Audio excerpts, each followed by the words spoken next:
Hey, it's Dr. Ron here, and it's a pleasure to be with you once again. Got to thinking about something back in the time, not that long ago, when most of the people I worked with were headache patients. And one of their major complaints was the fact that people did not really experience or appreciate the extent of how impaired they were when they had debilitating headaches.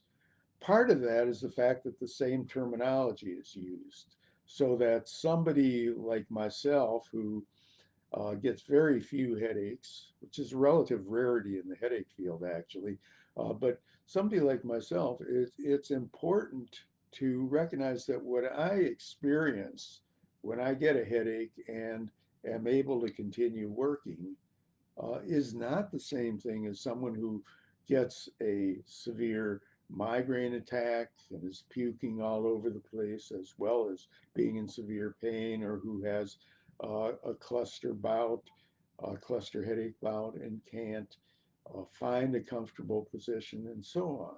We have to think in terms of a continuum rather than there's an absolute headache term, and that means that there's a relative weakness among the people who can't function the way that some of us can with a headache. That's really on a different end of the continuum uh, than people who have severe headaches. I'd say the same thing about terms in psychology. There's no thermometer for depression or anxiety. And some people, uh, will throw these terms around in such a way that you can't distinguish between kind of normal disappointment to sadness to really significant depression to suicidal depression. I mean, there is an absolute difference between suicidal depression and other types of depression, but till we get to that point, the differences are more of a continuum than kind of a shared uh, term of depression. You can say the same thing about anxiety, and you can say the same thing about lots of other things. Uh, Age, you hear it referred to as age being just a number, but the fact is that at each age you do get a continuum of different experiences. So if your expectations of an older person is somebody who is declining and confined to bed, that may not meet the description of many of us. Uh, you can think about any of those kinds of terms, adolescence, athletes, artists. There is while there may be a shared experience to an extent, there is a continuum. And we get ourselves in trouble thinking wise and reacting wise and being able to establish relationships if, in fact, we don't allow for the continuum.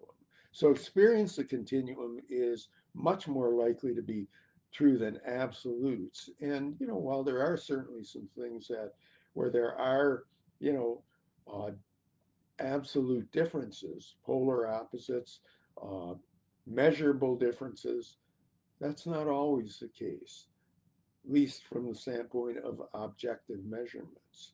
So, uh, the focus of this video is really to introduce a note of caution that when a term is introduced or a term is utilized, are you using the same thinking process as another person referring to the same term? Otherwise, there can be difficulty in in a meeting of the minds, and in some cases, there can be some real mistreatment from both a psychological standpoint and uh, also, in some cases, from a medical or educational standpoint. So, think in terms of the continuum. See if it doesn't help you to shape your thinking in a more accurate way, and be back next time. So, looking forward to talking with you again. Think in terms of the continuum. This has been Dr. Ron Kaiser. visiting with you, hoping you'll join the mental health gym if you're not a member already. And please think before you think.